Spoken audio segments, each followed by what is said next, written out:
I'm just very grateful to be given this chance of sharing. When somebody said at the beginning, "Do you mind being recorded?" I just said, "Well, I find it a bit funny." And I suppose the reason is I've just had a significant birthday and everybody's been telling family stories. And I thought, well, in a way, this is one more story. But of course, it's a much more serious one. And I was just thinking now that there are lots of people here, most people, if I'm honest, who are probably younger than me and maybe discounting, oh, this oldie coming along and rambling on, which I probably will do.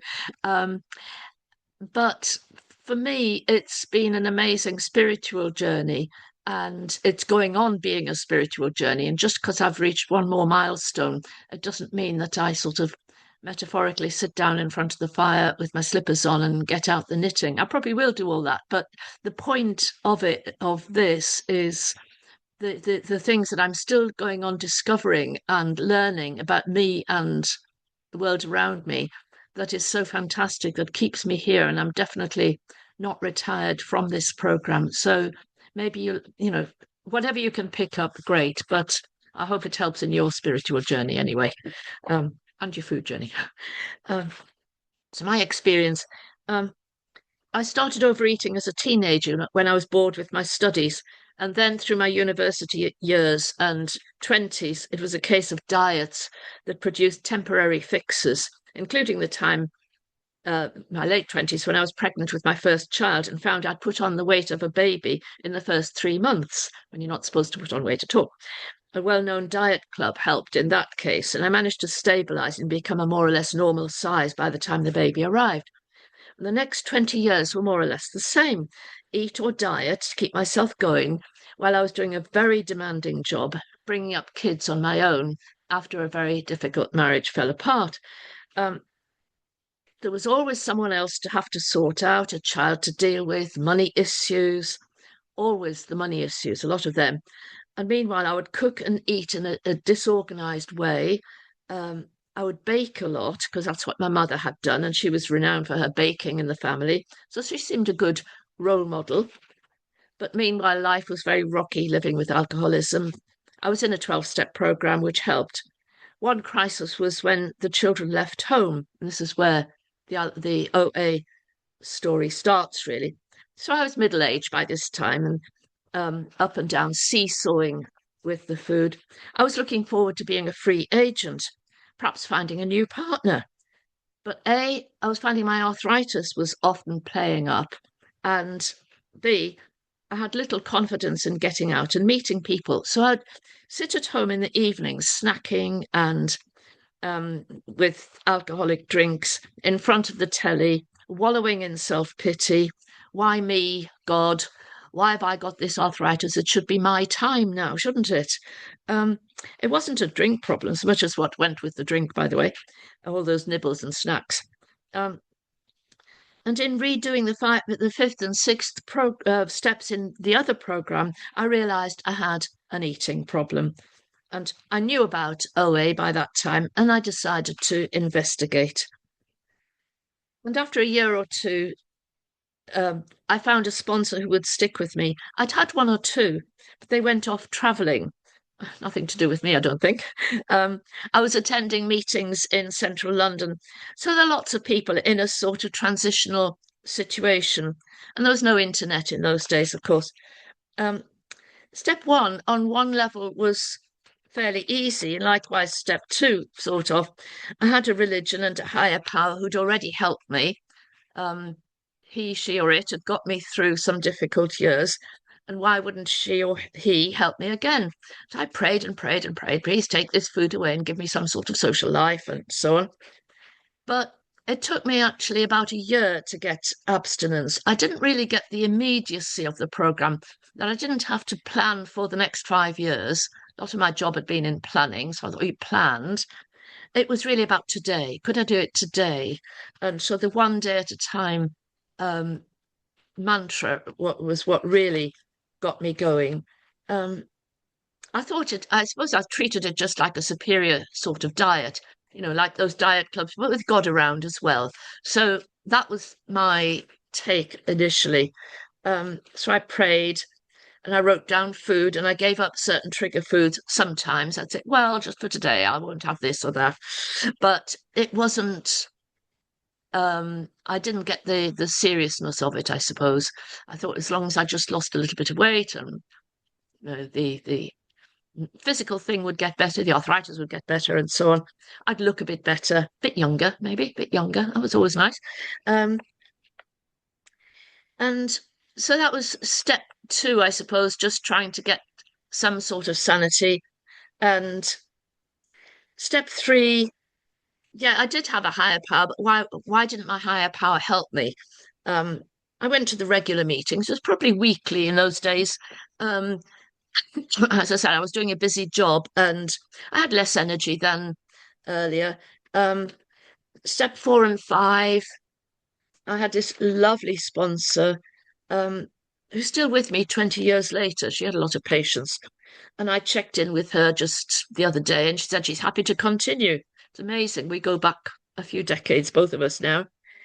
Step four, I became a bit more conscious about how I was treating other people, unlike um, unlike before. I suppose I'd always felt a bit of a victim in my marriage, which broke down, as I said. Um, and in steps four and five, I began to realize actually I have a part in this. What's happening to me is something, I'm putting something into this. Um, I was a very self-righteous person, I suppose, tending to resent any perceived wrongs, gossiped about the people who'd done them, and basically avoided them, didn't really face up to what was going on. I know now that when there are difficult people in my life, I tend to resent and complain about them rather than dealing with it. I'm a little bit more self-aware. Either accept them for what they are, and by this stage in my life, it is a case of accepting, because at our age, we're probably not going to change that much. So I accepted rather than um, well, I tried to accept rather than trying to change them. And however, then I was avoiding and resenting them. One friend in particular, to give it a bit more context, could be quite sharp. It was just her personality, how she perceived things. She was very bright and she would often see situations much more clearly than me. We lived together in a commune for a while. It was a bit of a hippie phase before the marriage. And so I knew she was kind deep down, but I would take offence and I would avoid her for a few months until I'd forgotten the sharp remarks and take up with her again until the next episode. I did begin to make amends to people that were a little bit easier. It's always the people close to you that are hardest, I find anyway. Once I went out of the man for a little while, trying to find, this new life, and it went okay for a while. At one point, I borrowed some camping equipment from him for a family do, and then when we broke up quite suddenly, I just meanly decided, oh well, he can forget that camping equipment. I'm not going to give those back. After what he did, and when I got to step 9, however, so we've jumped a few steps here. I decided to ring and apologise, asking if he wanted the equipment back. He just laughed and said he didn't need it. He was glad to have a friendly chat anyway. And he was just really nice. And I realised how abrupt I'd been and how unreasonable. But the most important thing that I found with the amends, how am I doing for time? I'm okay. I think I'm okay. Was my sister Margaret. She sadly died very suddenly 10 years ago of an illness that none of the family had realized how serious it was. She was very needy. She always wanted more attention than I was prepared to give. And since her death, I've tried to help her daughter, who in a very different way is also very needy. And some of my time is spent setting boundaries with her, which don't cut her off, but allow me to give the amount of support I feel able to do. One of the things I was going to say about my sister, feeling that something needed to be done, I needed to sort this out. I decided to go 5 minutes. Oh dear. I was going to stay with her, and we had a lovely weekend because I simply decided to keep my mouth shut about the things I objected to. And we had a lovely weekend. 4 or 5 months later, she died, and that weekend had been the last time I'd seen her. So that was a wonderful gift. Um, Moving on, I've been in the program nearly 25 years now with lots of ups and downs, but it's the only thing that works for me in terms of food, but that it's really the spiritual thing that I get from it now. My step 10s, most of those I do in the mornings. I've pretty low self-esteem. I can always run myself down. I can't take that in the evening. Oh, I was terrible. I did this and that. I do it in the mornings. Um, and in the mornings, I'm a bit more robust to admit, well, this thing was bad, but it's okay. You know, that's the end of that story. You can put that right. Um, this recurring thing I have of low self-esteem, um, I suppose, came from the fact that we were always taught to give service. I was brought up in a particular religion. I went to a convent school, and it's always service and putting other people first, yourself last. And this was the ethos. And we were never taught how to deal with our own personal needs. And so anything I do, if somebody makes excessive demands, as I mentioned about my sister, and I've got one or two other friends, it's very hard to say no without feeling a bad person. So I can go away from an encounter just feeling absolutely awful and feeling I'm really bad. So it's getting that balance right. I'm still working on. If anybody thinks there aren't any lessons to learn in older age, believe me, there's masses of them. So a bit of hope. How am I doing? Oh gosh, right. Things have shifted in the last year. My abstinence has been good. I've had much greater clarity about myself and my behavior. And I've noticed when people have been kind and loving without any prompting from me, in other words, freedom in a relationship. Um, I've spoken up and said no a few times instead of a resentful yes. Um, Sometimes if I've set a boundary, it's felt very uncomfortable, but things have calmed down and people have accepted me. Surprise, surprise, haven't cut me off. Step 11 has been my real gold point. I pray and meditate most mornings. Distraction's been a problem recently. And the God of my earlier years, whom I believed in, was a rather static sort of being, rather out there, concerned with my little things now and again, but not really.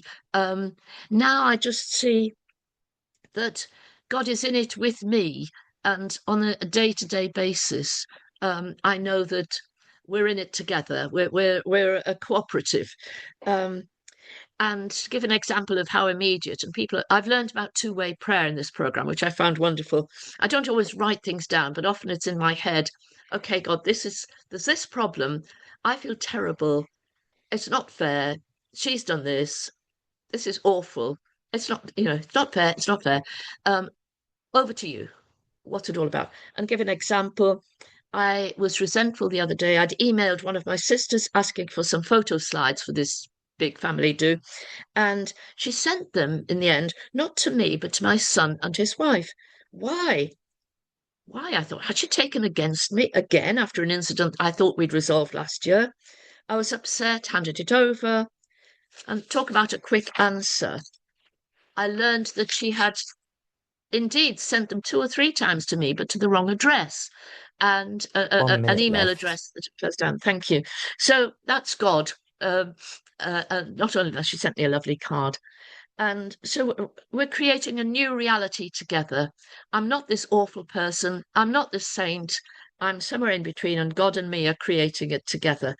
And I do believe that um, being loved for who I am is the hardest thing. It's even harder than to believe in a higher power. Step 12, I'm trying to volunteer, and I haven't done much sponsoring recently, I have to say, but I'm trying to just get in and just try and do what I can when I can by the day. Sometimes I can beat myself up even about the program. Oh, goodness me, I didn't do this and I didn't do that. Look at all these wonderful people doing so much service and I'm not doing it. Oh, terrible me. And I just think it's by the day and God and me in it together. So I'll shut up now. And thank you very much for listening, everybody. It was a great privilege to do that. Thank you. Thank you so much, Barbara. I now invite you to share your experience, strength, and